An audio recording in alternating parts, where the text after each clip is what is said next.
Nightwing 119 Legacy number 306. Dan Waters writing with Dexter Soy on the art. So again, a start of a new run here for Nightwing. We only just got the end of the last run last week, but that honestly felt kind of nice to go into the new run right away. I think the first thing I'd say about this is and this is not a complaint. I want to make this clear. I actually like this. It's a little cheesier than Taylor's run. Like the dialogue specifically, if they feel like it feels like dialogue from a 90s comic, but I kind of like it. Like I'm enjoying it for being different from what just came before, but being a little bit different from the rest. I kind of appreciated that. And again, we're teasing like this new villain seemingly, in Nightwing's life that's coming. So we'll see how that goes. It establishes that there's like the three different gangs in Bloodhaven that are trying to gain control. We have the Teddies who are all dressed like teddy bears. We've got the people who used to work for Blockbuster, who are the Blockbusters. We've got the Flyers, who are these demon-looking dudes. The Fly Boys. Yeah, and the Clean Cut crew. Yeah, they look like old... Bibbo used to roll with them. That's how they look. Yeah, they look like old-timey, like 1920s gangsters. So yeah, they've all got a gimmick, right? The only ones that don't stand out are the Blockbusters, who are basically just the regular ones. They should have just made them super jack dudes, Yeah, but Blockbuster didn't like keeping the other jack dudes around. He wanted to be the only jack dude, so that the others all looked puny in comparison. That's why he had a gorilla heart. Yeah. So yeah, Nightwing shows up and Dexter Soy art, and I'm not mad at that. It's it's very different from obviously Redondo, but it's a new run, so you want it to feel a bit different. Yeah. So my mic was muted when you were talking about how it felt like a 90s comic. Yes. It definitely feels like a return to that era of Nightwing, right? With him going around Bloodhaven and just kicking the gangsters in the head. Yeah, it feels old school in that sense, but something I alluded to when we're talking about Detective is that this is definitely not a run that's ignoring what the previous run was, because there's references to the Pennyworth Foundation, him and Babs are still in a relationship, his sister's the mayor, like, it does really feel like it's respecting the continuity of what just came before. It feels like, whether that's editorial kind of saying you have to do that, or it's just like the writers right now are being very respectful to each other and keeping it going.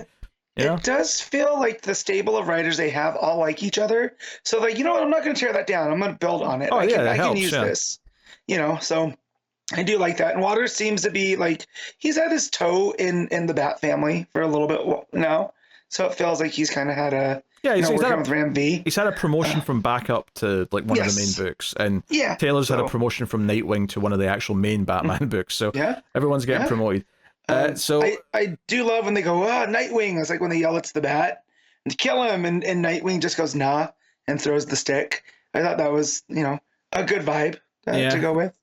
He's fighting the gangs, but there's a bomb, so the whole place blows up, and Dick like goes flying out the window into the water, and like Oracle's like, hey, Boy Wonder, are you okay? He's like, yeah, I'm fine. But it's setting up that someone's going after the gangs in Gotham and Bloodhaven, sorry. So and it also introduces another character here. Dick goes to see his sister, and she's meeting with this woman who runs a company called Spheric Solutions. Yes, and her name is Olivia Pierce. Olivia Pierce. I was looking for it there. I couldn't see it in the page.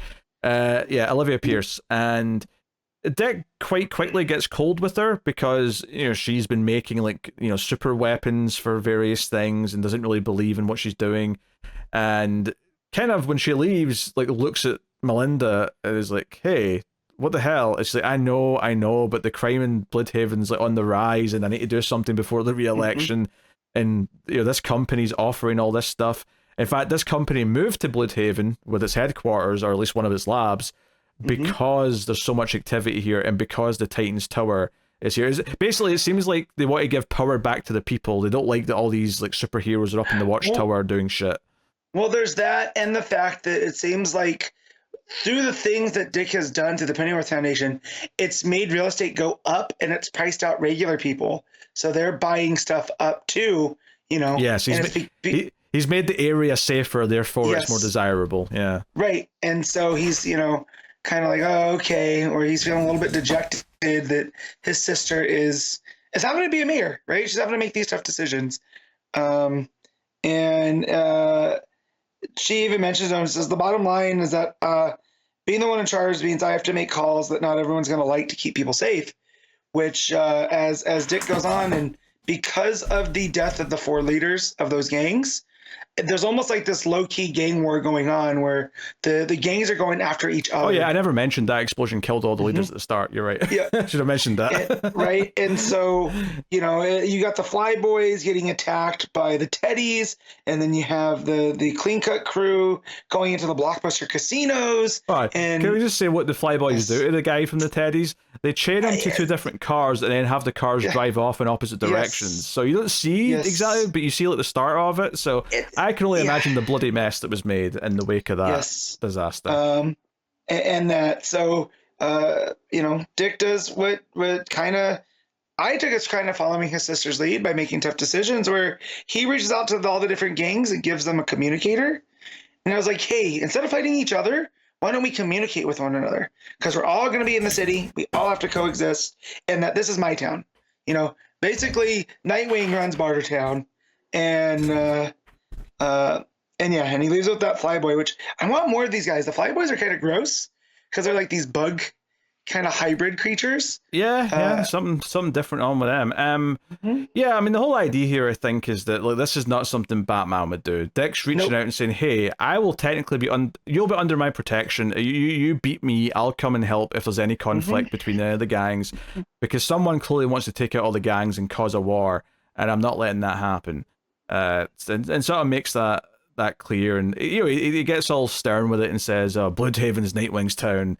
And I'm putting my foot down, and then like, and I love though that comes across as a little bit in the over the top cheesy side, but you know, they like Waters knows that, like he's doing it intentionally, because the very next panel on the next page is Babs kind of like, you know, oh, I love when you get all authoritative, you know, kind of like, you know, joking with him about it, you know, it's self-aware, and that he's doing a little bit of the Batman voice here to be a little bit harsher. But he goes to this building, the Spheric Solutions company, to see what they're doing here, and basically finds that there's like ridiculous weaponry in there. Like it's all like super advanced military grade stuff, laser beams and whatnot. And then when he's in there, a security bot, which I can only describe as like Apple's version of Ed 209, starts attacking him. Right, it's like 2 big legs with like a sphere in the middle, so it's like a very sleek version of what an Ed 209 might look like. Still can't go downstairs though. Still, I don't trust it on the stairs. So yeah, Nightwing's dodging laser beams. It's a fun little action sequence, and this is where we hear narration come back in from the villain talking about, you know, the little circus boy is grown and he's got the emblem on his chest and whatever. But we find out in the last page that this lady, what was her name again? Olivia Pierce. Olivia Pierce is working for the villain with the what do you call that mask? It's like a play mask with a big long nose. Yeah, I don't know what that's called, but it's very reminiscent of like a marionette, right? Because in the beginning, when he was setting up the whole, you know, setting the scene, he was playing with all these marionettes of Nightwing and the Titans and people of Bloodhaven. So yeah, it's very... Yeah, we should go back and talk about that actually a little bit. Yeah. So he says that they're the Cirque du Sin and that this Olivia Pierce is working for them, right? So she's actually we've already revealed that she's in line with the main villain, so we're not keeping that separate. But to go back to that opening where he's narrating, there's some interesting things there actually, where he says... right, you know, there's this boy, and he lost his parents, and he became this dancing imp of a child for the Batman. And he says, it was then that we knew he was ours. And that line stuck out to me, like, what do you mean? But then he says, oh, but then the boy grew up, and he got strong, he became a champion, and that's when he's with the Titans, and this will not do at all. So it's interesting to me that this villain was happy that he was Robin, and was sort of like consumed by the pain that was leading to being Robin, but was then dissatisfied that he grew up to be Nightwing. So curious. Very, very curious. And he knows all about him, right? Like he feels, because even then when he pulls up, he almost like he pulls up the page. It's almost like he's existing outside of the space, right?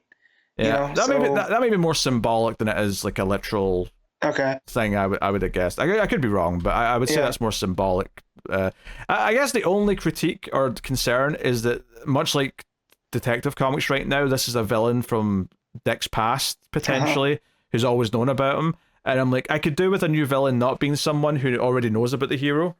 Yeah. Like, I would very much like a villain who shows up and just gets involved and gets in a passionate hatred arises from interacting with the hero because they're getting in their way, but it's not someone who's coming here with a personal vendetta against Dick. One of the things that I really liked about Heartless, actually, is that it was a personal vendetta against Dick, but the villain had no idea Dick was Nightwing, and that actually made that feel very fresh. Right, because it was with Dick Grayson, not with Nightwing, the crime fighter, you know? So I kind of hope this villain doesn't know that... I mean, it probably does, but like, I kind of hope that he doesn't know that Dick Grayson and Nightwing are the same person, just because it would be the opposite of Heartless, where it's a problem specifically with Nightwing and not Dick Grayson. But the fact that he knows the parents died at the circus kind of implies that he does know. Well, and it seems like there's this dark circus underneath, because they talk about the symbol of the bird in the circus is one of death, and that's the symbol that he's taken for Nightwing, right? Because it's the bird, it's the robin, it's whatever. So I do like there's a little bit of lore going on there too. Yeah. Because that seems fresh, right? I haven't heard anything like that. Yeah, this is the thing where I really enjoyed this book. I like the slightly different voice that Waters has for the characters. I thought the action scenes were fun to watch. You know, Nightwing versus the Ed 209. The continued relationship with Dick and Babs, all that stuff.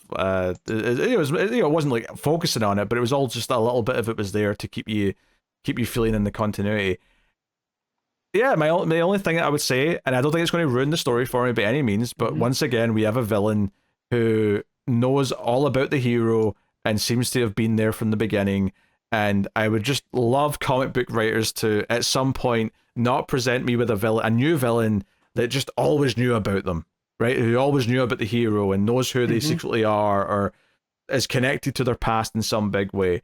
I do think a villain being connected to a character's past is one of the biggest shortcuts that a writer can take, especially in comic books where they seem to do it all the goddamn time. So, and even good writers, Taylor's doing it right now with Detective. This seems to be doing it with Nightwing, with Dan Waters. So, I'll critique that on just a conceptual level a little bit, but I still really like the issue. Yeah, like, I don't really actually have much to complain about in terms of concept. And I actually really appreciate that they just straight up revealed that this woman at the company is a villain with the main bad guy already. Yeah. Because I was like, okay, I can see what they're doing here. Are they going to drag this out and have her be this? Maybe she's a villain. She seems like a villain for a whole arc. Yep. But I love that they just told us at the end, no, she is the villain. Just like we're already revealing that. Let's go. Yeah. A lot of good stuff at play here. Yeah. And obviously Dexter Soy's art, I do really like. Yep. Plays a lot of angles. We don't get, when Dick is doing the flips and stuff, everything's always at an odd angle. So it makes it a bit like disorienting on purpose, right? Yeah. Kind of give us what the villains are looking at. And yeah, just the way that he draws all of those, like, again, the flyboys look really gross, like these insect hybrids versus the teddies. Like, he had a lot of fun to play with these gangs that Waters gave him. So and his Dick's a lot more muscly. Like Dexter Soy's art tends to be a bit more on the muscular side, but not to an extreme degree that feels silly. Just what? So, he said his dick's a lot more muscly. Sorry, I'm effectively a 13-year-old boy at times.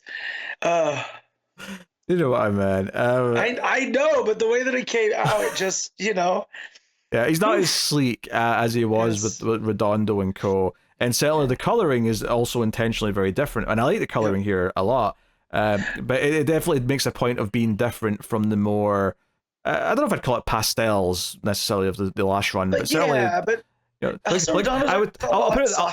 put it this way. The last run had a lot more baby blue, whereas this has a more kind of like nighttime blue kind of vibe to the colors. Yeah. Well, and also that art was very soft. And Soy's is like, it's still soft, but there's angles to it that weren't in the other one. Oh, it's definitely a very angular art style for sure. So, but yeah. Okay. So yeah, no, I really like this. I'm in for the new Nightwing run. I expected I would be, but like, I had a good time. Yeah. What are you rating Nightwing? This is an 8.5. I'll go straight 8 on this one.